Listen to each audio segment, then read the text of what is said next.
Tory. Welcome back to my channel, or welcome if you're new.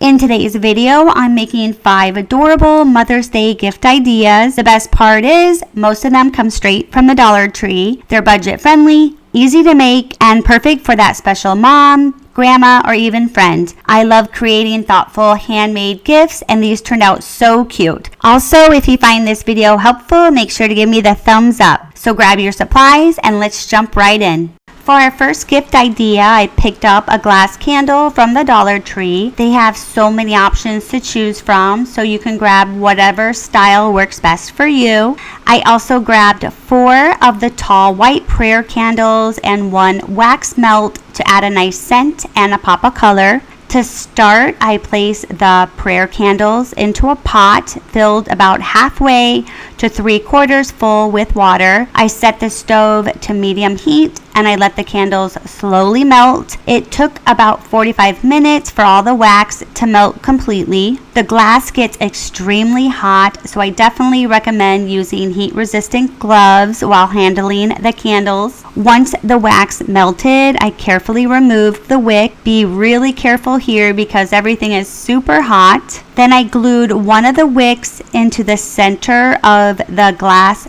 candle jar, and I used a popsicle stick to push it down firmly into place. To help keep the wick straight while the wax sets, I placed a couple of popsicle sticks across the top of the jar and kind of sandwiched the wick between them. Then I poured the melted wax into the plastic measuring cup first and then poured it into the glass candle jar. I did it this way because the glass jar gets so hot, and pouring from the measuring cup gives you a lot more control. It also helps prevent spills and it keeps you safer while handling the hot wax. I used about 1.5 of the prayer candles to fill it up, and then I let it cool for about 20 minutes. While that was cooling, I added 3 squares of the pink wax melt into the melted wax that was still on the stove. We're going to use this part for the frosting. After the pink wax melted, I poured it into a plastic measuring cup and I let it cool for about 5 to 10 minutes. Whisking it every couple of minutes. You'll want the wax to start thickening up to a frosting-like consistency before you use it. Once it was ready, I scooped it into a cake piping bag, but if you don't have one, a Ziploc bag with a small corner cut off works just as well. I carefully piped the frosting onto the top of the candle. I'm definitely not a pro at frosting things, but honestly, it was really fun. I love frosting anything, so you'll see that I definitely got carried away a little bit, but I think it turned out super cute. Once the top was frosted and cooled, I trimmed the wick down to my desired height, and then I jumped onto Cricut Design Space and I created a cute label and I printed it on white sticker paper, and then I stuck it onto the candle jar.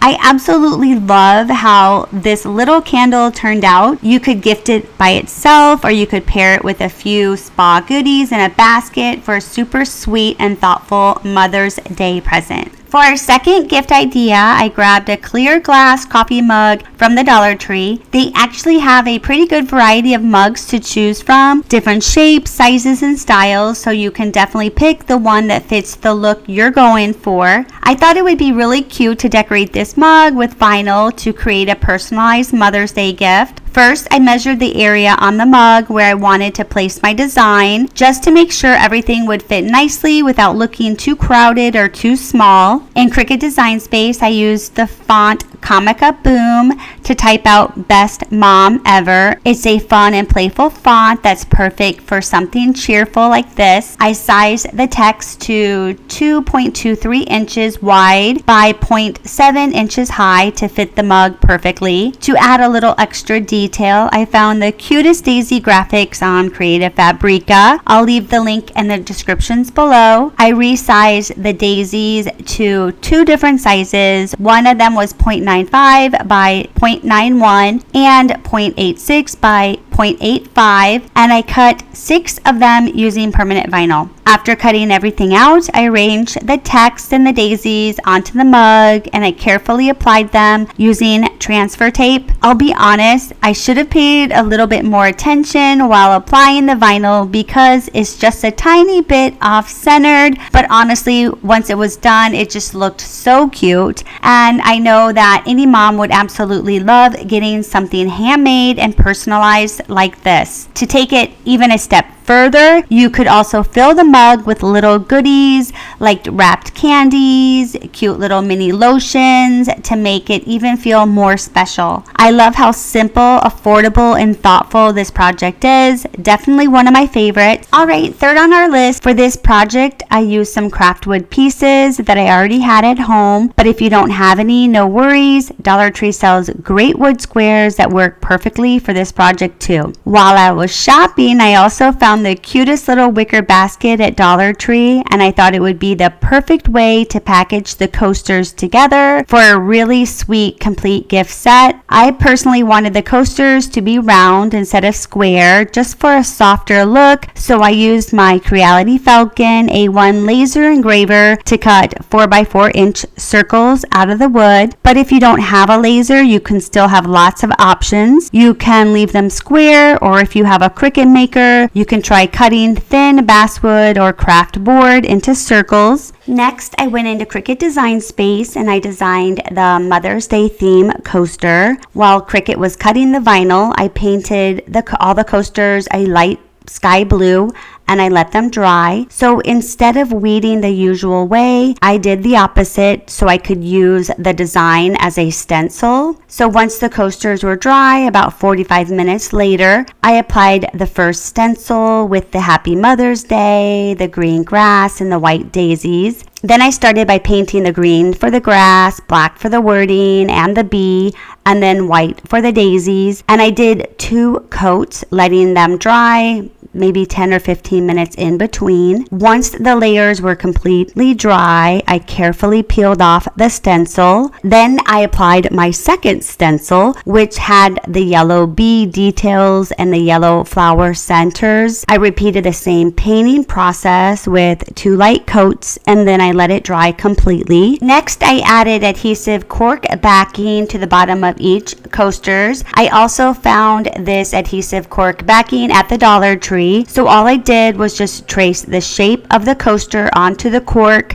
cut it out and stick it right on, and it fit perfectly, and it gives it that polished professional look. Then I sealed each coaster with 3 coats of Mod Podge, allowing 30 minutes of dry time between each layer. This gives them a protective finish. It helps make them water resistant. So while the coasters were drying, I decided to also decorate the wicker basket using the same daisy stencil technique. I really tied the whole set together and made it feel extra special. Once everything was completely dry, I stacked the coasters inside the basket, and honestly, this turned out to be one of my favorite projects from today's video. It's budget friendly, handmade, and super thoughtful, whether you're giving it for Mother's Day, a spring hostess gift, or just as a cute home accent. For the next gift, I used a wood cutting board that I got from the Dollar Tree. I thought that this would be so cute to turn it into a decorative wall or a shelf sign for Mother's Day. So I found this really cute mason jar with flowers image on Creative Fabrica, and I used HTV vinyl for the entire design. But instead of layering different colors or using the typical weeding method, I tried something a little bit different. I weeded in reverse, leaving the outline of the flowers and the jar so I could paint or color inside that detail later, kind of like coloring inside the lines. Once my design was cut and weeded, I placed the HTV onto the wooden board and I pressed it down using my heat press for about 15 to 20 seconds at 300 degrees. degrees Fahrenheit. So at first I tried using markers to fill in the smaller areas of the flowers, thinking that it would be quicker, but honestly, the color didn't show up as well as I had hoped. So I switched to acrylic paint and I used a small detail brush, which worked much better. The colors came out more vibrant and I had better control filling in the tiny little spaces. So once all the painting was done and completely dry, I sealed the sign with a spray Mod Podge to give it a smooth finish and help protect the paint. But if I were to do this again, I would probably make the flowers in the mason jar a lot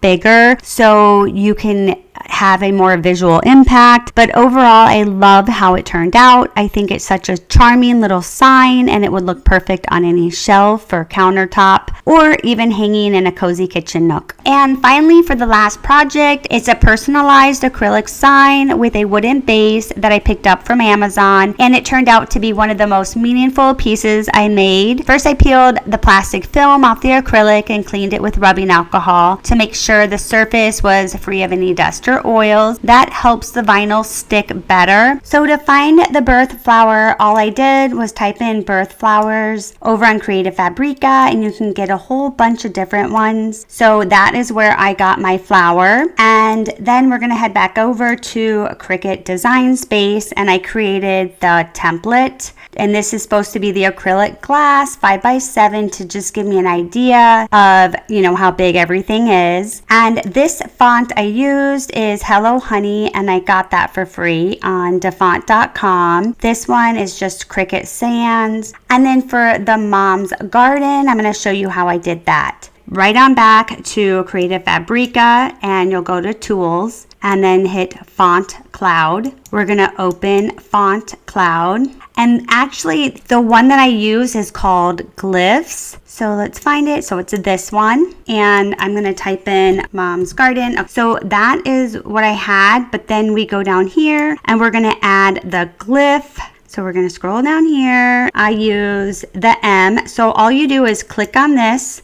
And it says right up here that the character was copied. I'm going to go ahead and select the M and then hit Control V as in Victor. Now you'll see that glyph is right there. So we're going to go down here. We're going to click on N, and then it says that the character is copied. We're going to highlight this and then hit Control V. So there you go. So it says Mom's Garden. So all you do to get it over to Cricut Design Space, we're going to go ahead and select this, and we're going to right click, hit copy, and then we're going to go over to Cricut Design Space. I'm going to click on text, and I'm going to hit Control V as in Victor, and there you have it. The key to making sure that this is there and it shows up this way is just to make sure that the font that you are using over in Creative Fabrica, that you have that same font installed over on Cricut Design Space. Otherwise, the glyph may not show up correctly. And once you copy and paste and you assign the right font, the special character will appear exactly how you want it. So that is super simple and it looks so adorable.